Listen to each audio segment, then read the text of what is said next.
వైఎస్సార్ కాంగ్రెస్ నేతలు అహంకార పూరితంగా మాట్లాడుతున్నారని ఎక్సైజ్ శాఖ మంత్రి కొల్లు రవీంద్ర ఆగ్రహాన్ని వ్యక్తం చేశారు. రాజకీయాల్లో బరితెగించి మాట్లాడటం సరికాదన్నారు.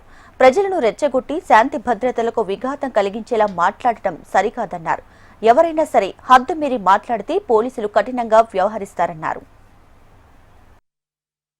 బరితెగించి మాట్లాడుతూ ఉన్నారు. వాళ్ళ ఈ ప్రజాస్వామ్యంలో గౌరవ ముఖ్యమంత్రి గారు విలువల వల్ల వాళ్ళు రోడ్ల మీద తిరుగుతున్నారనే విషయాన్ని వాళ్ళు ఒక సాటి ఎమ్మెల్యే ఇవాళ గౌరవమైన కుటుంబంలో ఉన్నటువంటి ఆడబిడ్డలను అనరాని మాటలు మాట్లాడుతూ అసభ్యంగా మాట్లాడితే పనికిరాని బియ్యం దొంగ ఈ రాష్ట్రంలో పేదవాడికి పెట్టే బియ్యాన్ని కూడా కొట్టేసి 8,000 క్వింటాల బస్తాల బియ్యం కొట్టేసిన పేరుని అని నిన్న మాట్లాడుతారు. రప్ప కాదు కన్ను గీటి లేపేయాలి.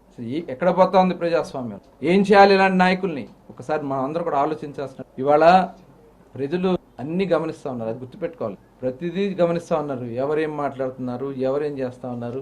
ఇవాళ రెచ్చగొట్టే కార్యక్రమాలు చేస్తే డెఫినెట్ గా ఇది క్రిమినల్ కేసులు కట్టాల్సిందే, కట్టి తీరుతాం.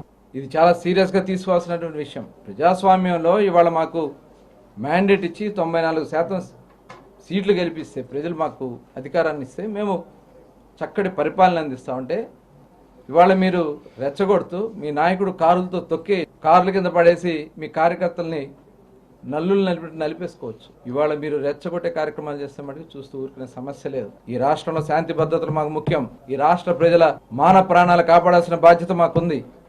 డెఫినెట్ గా హద్దు దాటిన ప్రతి ఒక్కరి మీద కూడా చర్యలు తీసుకోవడం జరుగుతుంది. ఇవాళ ప్రజలు కూడా కోరుతున్నాను, ఇలాంటి వ్యక్తుల్ని దయచేసి ప్రోత్సహించడానికి మటుకి ఎవరు కూడా సమర్థించొద్దని కూడా తెలియజేస్తాం.